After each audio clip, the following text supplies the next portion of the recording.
માતાજી મિત્રો, વીર વચરાજ દાદાના મેળામાંથી આપણે શેણા લઈ લીધા છે અને અમે આપણે બનાવશું ઘરે જઈને શેણાનું શાક મિત્રો.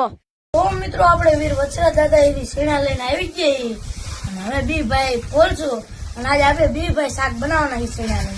તો તમે મિત્રો જોઈજો. તો હવે આપણે શેણાને ફોલશું મિત્રો. તો હાલો શેણાને ફોલી નાખીએ આપણે. તો મિત્રો આપણે બધા શેણાને ફોલી નાખ્યા છે અને હવે આ શેણાને બાફવાના. તો મિત્રો હવે આપણે આ શેણાને બાફવા નાખી દઈશું આ તપેલામાં. તો મિત્રો આપણે બધા શેણાને બાફવા નાખી દીધા છે, તમે જોઈ લો. તો મિત્રો આપણે બેસી જઈએ ડુંગળી કાપવા. ડુંગળી કાપીને જો આપણે મરચા કાપવાના છે, એટલે પેલા આપણે ડુંગળી કાપી. તો મિત્રો આપણે ડુંગળી, ટમેટા, મરચા અને કોથમરી એટલે કે ધાણા આપણે બધું કાપી નાખ્યું છે, તમે જોઈ લો. તો મિત્રો શેણા બપાણા જ નહીં, હવે આપણે જોઈ લઈએ. જો શેણા લઈ લઈએ આપણે આમ દબાવીને જોઈ લઈએ. જો મિત્રો શેણા બપાઈ ગયા છે, હવે આપણે આને ઉતારી લેવાના, પછી આ શેણાને આપણે પીચી નાખવાના. તો મિત્રો આપણે બેસી જઈએ શેણાને પીચવા.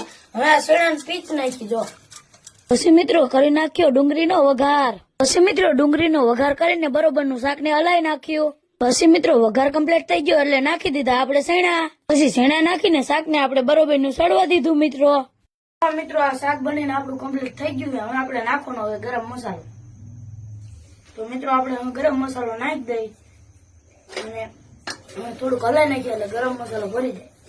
મિત્રો આપણે ગરમ મસાલો નાખી દીધો. હવે આપણે કોથમરી પણ ઉપરથી નાખી દઈ, આમ ભભરાઈ દઈ.